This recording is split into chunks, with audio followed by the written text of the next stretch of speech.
Sümerler de insanda. Onların da duyguları, hikayeleri, heyecanları ve üzüntüleri vardı. 5000 yıl önce yaşamış olan Sümerler doğal olarak bizlere oldukça soyut gelse de esasında çok fazla ortak noktamız vardır. Düşündüğümüzden çok daha fazla insan davranışı geçmişten günümüze meydan okumuştur. Keşfedilen tabletler sayesinde bu hikayeler günümüze ulaştı. Balık tutkunundan ilk mahkeme kararına kadar çok çeşitli olan oldukça ilgi çekici, türümüzün ilklerini barındıran hikayeleri ele alacağız.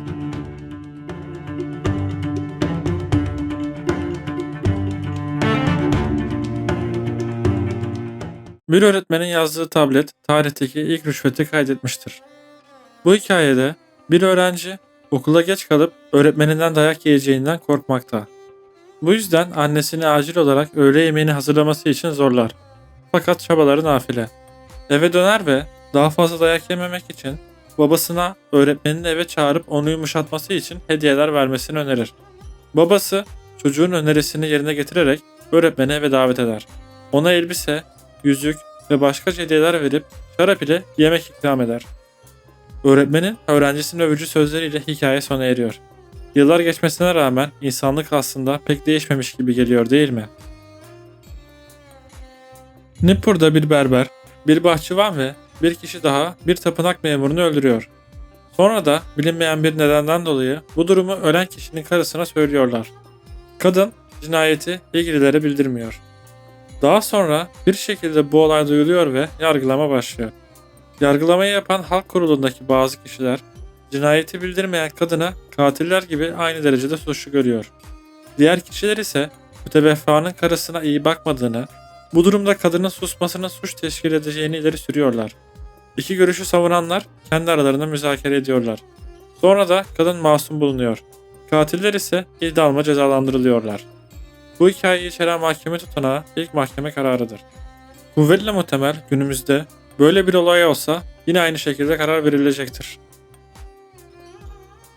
Gel uyku, gel uyku, gel oğlumun olduğu yere, acele uyku, oğlumun olduğu yere, duraksız gözlerini uyut, elini renkli gözlerine koy. Bu dizeler ilk ninni örneğidir. Kral Shulgi'nin hasta olduğu düşünülen çocuğuna söylediği düşünülüyor. Sümerler çokça balık tüketirlerdi. Dolayısıyla onlara tam olarak balık tutkunları diyebiliriz. Bir tablet ilginç bir hikayeyi günümüze taşımıştır. Bir Sümerli balıkları için geniş bir ev yapmış. Burada balıkları en iyi yiyecek ve içecekler ile özellikle de bira ve tatlı kurabiyelerle besliyormuş. Bu ilginç olay tarihteki ilk akvaryum kaydıdır. Bir kısım çok amatör seviyeden, yer yer iyileşen seviyelerde yazılmış tabletler keşfedilmiştir. Halbuki Sümer dönemine ait tabletlerin birçoğu idari işlemlere aitti. Peki bu tabletler de neyin nesi? Bunları günümüzün defterleri olarak düşünebiliriz. Öğrenciler yazı yazmayı öğrenebilmek adına pratik yapmak için tabletler kullanmıştır. Hatta bir kısım tabletler ders notlarında içeriyordu. Öğretimin asıl amacı mesleğiydi. Daha da özel olursak en büyük amaç katip, yani yazıcı yetiştirmekti. İnsanlığın yeni icadı çivi yazısını yazabilenler, Sümer medeniyetinin devlet geleneği ve bu geleneğin aktarımı ile gelişimi açısından çok önemliydi.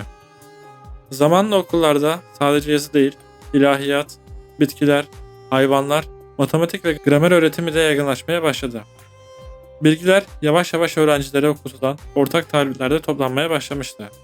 Bazı bilim tarihçileri bu durumu bilimin başlangıcı olarak kabul ediyor. Edebi yönde yazılanlar genelde şiir tarzında ele alınmışlardı. Okullar öğrenme ve kültür merkezi haline gelmişti. Öğretim genel ve zorunlu değildi. Öğrencilerin çoğu zengin ailelerin çocuklarıydı. Okul masrafları aileleri tarafından ödenirdi. Fakir aileler oldukça uzun olan eğitim sürecindeki giderleri karşılayamıyorlardı. Okullarda sadece erkekler öğrenim görüyordu. Öğrenciler sabahın ilk saatlerinden güneşin batışına kadar okulda kalıyorlardı. Öğrencileri motive ve disiplin etmek için dayağa başvurmaktan da çekinilmiyordu. Her nesil kendinden sonra gelen nesli sorumsuzluk ile suçladığını tarihin her noktasında gözlemliyoruz. Bu durum Sümer'de de böyleydi. Hikaye baba ile haylaz oğlunun samimi bir baba oğul konuşmasıyla başlıyor. Baba oğluna okula gitmesini, haylazlık yapmamasını, çalışkan olmasını öğütlüyor. Sonra serzenişlerde bulunarak onun yüzünden ölecek duruma geldiğini söylüyor. Babası bugüne kadar oğluna ne odun taşıtmış ne de tarlada çalıştırmıştı. Oğlunun kendisi gibi katip olmak istememesinin hayal kırıklığı içindeydi. Her şeye rağmen hikayenin sonu babanın oğluna iyi temennilerde bulunmasıyla tamamlanıyor. Bu hikayeye gençliğin ilk sorumsuzluğu diyebiliriz. Sümer destanı Enmekar ve Aratta Bey'i, Uruk hükümdarı Enmekar ile zengin Aratta şehri arasındaki mücadeleyi anlatır. Aratta, günümüz İran'ın dağlarda, maden ve taş bakımından zengin bir konumdaydı. Uruk ise düz bir arazide zenginliklere hasretti. Enmekar bu zenginliklere kavuşabilmek için bir psikolojik savaş açıyor. Enmekar Aratta Bey'ine elçi göndererek Enki'nin lanetini hatırlatıyor. Bir Enki mabedi yapıp içine altın ve gümüşle doldurmazlarsa şehrini yıkacağını söylüyor. Aratta Bey'i kendisini Tanrıça İnanna'nın seçtiğini ve kendisini koruduğu cevabını veriyor. Elçi, İnanna'nın Uruk'ta Eyane'nin kraliçesi olduğunu, Enmekar'a Aratta'yı egemenliği altına alacağı sözünü veriyor. Aratta Bey'i bunun üzerine sarsılarak birer adet dövüşçü seçip dövüştürmeyi teklif ediyor. Ayrıca kendisine bolca tahıl gönderilirse boyun eğeceğini söylüyor. Enmekar kendisine değerli taşlar göndermesi haberiyle tahılları gönderiyor. Halk bundan mutlu ama Aratta Bey'in cevabı kılıcını kuşanmakla sınırlı kalıyor. Enmekar cevap olarak bu defa sadece kılıç gönderiyor. Aratta Bey'i her ne kadar sarsılsa da tekrar Enmekar'a meydan okur. Enmekar'ın kendisini temsil edecek bir savaşçı seçmesini ister. Aratta Bey'i iki tarafın savaşçısının karşı karşıya gelerek hangisinin daha güçlü olduğunu kanıtlayacağını teklif eder. Elçi geri döner. Enmekar 3 adet bildiri göndermesini ister. İlki birebir savaşı kabul ettiği. İkincisi Aratta Bey'in Uruk'a Tanrıça İnanna için altın ve değerli taşlar vermesi. Üçüncüsü değerli taşlar ile Eridu tapınağını dekore etmeleridir. Eğer bunları yapmazsa Aratta'yı yerle bir edeceğini söylüyor. Bu cevabı tablete yazıyorlar ve elçi Aratta Bey'ine götürüyor. Bu esnada Aratta'ya yağmur ve fırtına tanrısı İşkur'dan tahıl gönderilmişti. Aratta Bey'in bu beklenmedik yardım karşısında güveni yerine gelmişti. Bundan sonra tablet bozulduğu için konunun devamını okuyamıyoruz. Fakat Aratta'nın değerli taşları götürdüğü anlaşılıyor. Enmekar, Tanrıça İnanna'nın artık kendisinden yana olduğunu söyleyerek İnanna tarafından seçildiğini düşünen Aratta Bey'in sinirini bozarak psikolojisini zorlamış ve istediklerini yaptırmaya çalışmıştır. Sonunda da Aratta'nın değerli taşlarını elde etmiştir. Tüm bu yaşananlar ilk psikolojik savaş örneğidir. Ayrıca Sümerler'de diplomasinin ne kadar gelişmiş olduğunu göstermektedir. İlk siyasal kongre Kiş şehrinde toplanmıştır. İki meclis vardı. İlki yaşlılardan oluşan Senato ve Yaşlılar Meclisi. İkincisi eli silah tutan Gençler Meclisi. Konu savaştı. Senato barış, gençler ise savaş istiyordu. Kral ise son karar olarak savaşa karar verdi. Belki 5000 yıl önce Yunan ve Romalılardan evvel Orta Doğu'da demokrasi enstrümanlarının olması kulağa garip geliyor olabilir. Ama tabletler sayesinde bu olay kaydedilmiştir. Bizim gibi tarih tutkunları için üzücü olan şudur ki, Sümerler iyi tarih yazıcıları değillerdi.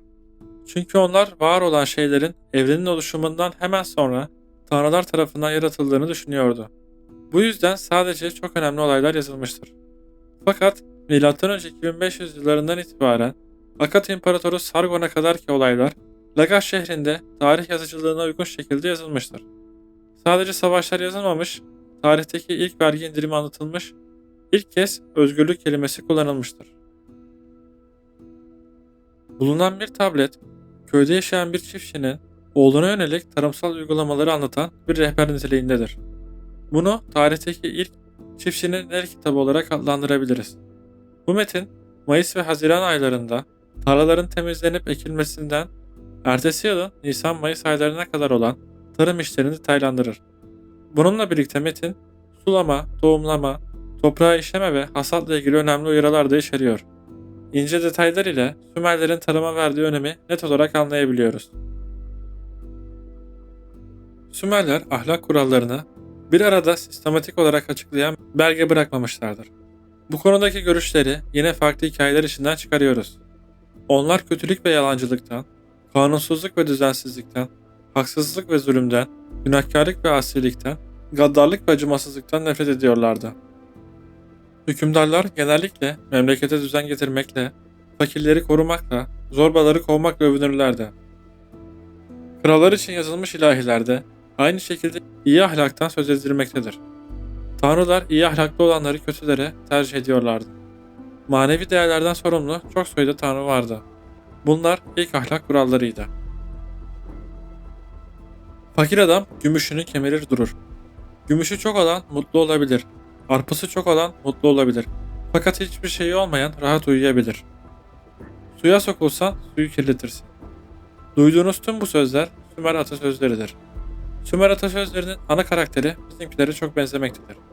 Bunlar insanlık tarihinde keşfedilen ilk atasözleriydi. Hatta günümüzde dahi evlilikle alakalı şakayla karışık bazı atasözleri söylenmektedir. Bu ironi Sümerler zamanından başlamış gözüküyor. Mesela kim karısına veya çocuğuna bakmıyorsa onun burnunda tasması yoktur. Evde huzursuz bir kadın acıya acı katar gibi atasözleri bulunmaktadır. Güvey kalbimin sevgilisi, güzelliğin büyüktür, bal gibi tatlı.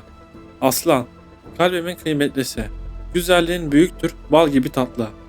Bu bir hükümdar ve onun için seçilmiş gelinle ilgili kutsal evlenme töreni şarkısıydı. Sümer inancına göre toprağın bereketli, üremenin verimli olmasını temin için hükümdarın senede bir kere aşk ve bereket tanrıçası İnanna yerine bir rahibe ile evlenmesi gerekiyordu. Bu tören yeni yıl başlangıcında müzik, şarkı ve danslar eşliğinde yapılan ziyafetlerle kutlanıyordu. Tarihin ilk aşk şarkısını kaydeden bu tablete İstanbul Tableti ismi verildi. Mitolojilerde Altın Çağ tam bir mutluluk çağı olarak tasvir edilirdi. Altın Çağ'da ne zulüm ne kavga vardı. Elmekar ve Arat Tabii isimli destanda insanlığın ilk altın çağı anlatılıyor. Sümer halkı da topraklarında barış istemiş fakat devamlı olarak savaş görmüş, hak, adalet, merhamet istemiş fakat haksızlık, eşitsizlik, zulüm görmüş. Maddecilik ekonomik düzeni bozmuş, çocuklarla aileler, öğrencilerle öğretmenler arasındaki kuşak farklarından doğan anlaşmazlıklar onları da rahatsız etmiş, düzensizler dolaşıp durmuş, uzun etek, kısa etek tartışması bile yapılmış. Hatta savaş yüzünden fiyatların yükseldiği enflasyonist dönemler yaşamış. Kulağa ne kadar da tanıdık geliyor. Sümer adları memleketlerinin ve tapınaklarının düşmanlar tarafından yağmalanması sonucu halkın yarattığı acıklı bir edebi türdü. Yağmalanan yerler bu kötülükleri yapanların tanrılar tarafından cezalandırılmasını sağlamak amacıyla ayrıntılı olarak yazılmıştır. Hükümdar Şurgi ağzından yazılmış bir ilahi, hükümdarı uzun mesafeleri koşan bir koşu şampiyonu olarak anlatır. O, yolları düzelttirerek yolculuğun zevkli ve güvenilir olmasını sağlamış, yollarda yolcuların direneceği ve serinleyeceği bahçeli evler yaptırmıştır. Şurgi, kendini ilk maraton şampiyonu olarak lanse etmiş, kendisi tarihin ilk uzun koşu şampiyonudur. Sümerlere ilham veren şeyler, kozmik alem, yer, gök, deniz, ay, güneş ve yıldızlardır. Fakat Sümer'de çok sayıda hayvan hikayeleri tabletlere geçirilmiştir. Köpek, sığır, domuz, tilki en popüler hayvanlardı. Bu masalların atası sayılan Ezop'tan 1000 yıl önce yazılmış hayvan hikayelerinin keşfi oldukça ilgi çekicidir. Sümerler daha çok tanrılar arasındaki sevgiyle ilgilenmişlerdir. Dünyadaki yaşam, verimlilik ve insanlığın özellikle Sümer halkının iyi durumda olması tanrıların çiftleşmelerine bağlıydı.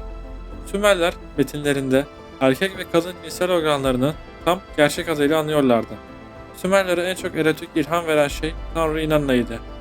Sümer dinsel inanışına göre Tanrı İnanna'nın büyük bir cinsel çekimi vardı. İnanna ile ilgili şehvet dolu tabletler vardır. Bu ilk erotik sembolleştirmedir. Sümerler Mısırlara göre daha melankolikti. Sümerler savaşları ve yıkımı daha çok yaşamışlardı. Bir altın çağ özlemi çekiyorlardı.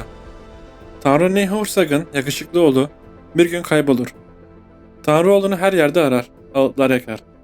Tablet yazarı Tanrı'yı yavrusundan ayrılmış ineğe benzetiyor. Onun gözyaşlarının bir yararının olmadığını, çünkü oğlunun yer altında olduğunu söylüyor. Tarihteki ilk kederli anne kaydıdır. Keşfedilen çok sayıda tabletler arasında bir kavgada yaralanıp ölen babası için, diğerinde olağan şekilde ölen karısı için mersiyeler yazılmıştır. Bunlar ilk mersiyelerdir. Ölenin anıları, değerleri, arkada bıraktığı keder akıcı ve güzel cümlelerle şarkı olarak söyleniyor. Görüleceği üzere Sümerler de insandı.